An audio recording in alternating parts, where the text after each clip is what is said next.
States Institute of Peace, Jamhuri ya Kidemokrasia ya Kongo DRC pamoja na Rwanda zimesaini mkataba wa Washington, yani Washington Accord, makubaliano mapana ya amani yaliyolenga kumaliza kabisa moja ya migogoro mirefu na yenye umwagaji damu mkubwa duniani, mgogoro wa mashariki mwa Kongo ambao umesababisha vifo vya zaidi ya watu milioni 10 katika kipindi cha miongo mitatu. Mkataba huo ulisainiwa na rais wa DRC Felix Tshisekedi na rais wa Rwanda Paul Kagame mbele ya rais wa Marekani Donald Trump, ambaye ndiye aliongoza na kusimamia hatua za mwisho za mazungumzo hayo. Akizungumza katika hafla hiyo, Rais Trump alielezea siku hiyo kama tukio la kihistoria na la muhimu sana, na akasifu makubaliano hayo kama mgogoro wa 8 mkubwa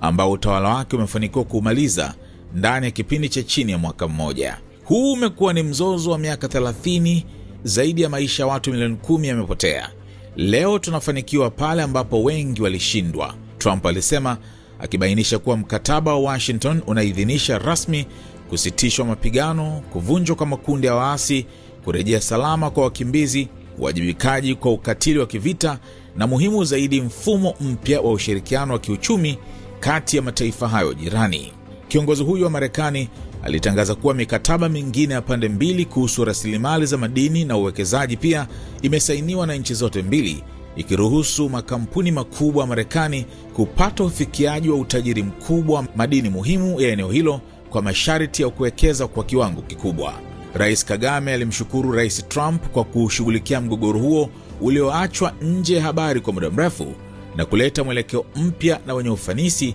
kwa njia isiyopendelea upande wowote na inayolenga mustakabali. Hakuna aliyemwomba Rais Trump ashughulikie swala hili, lakini alipoona nafasi ya kuchangia amani, alichukua jukumu hilo mara moja, Kagame alisema, akiongeza kuwa majaribio ya nyuma ya upatanishi yalishindwa kushughulikia mizizi ya tatizo. Kwa upande wake, Rais Tshisekedi akizungumza kwa Kifaransa alitoa ahadi ya dhati kwa niaba ya DRC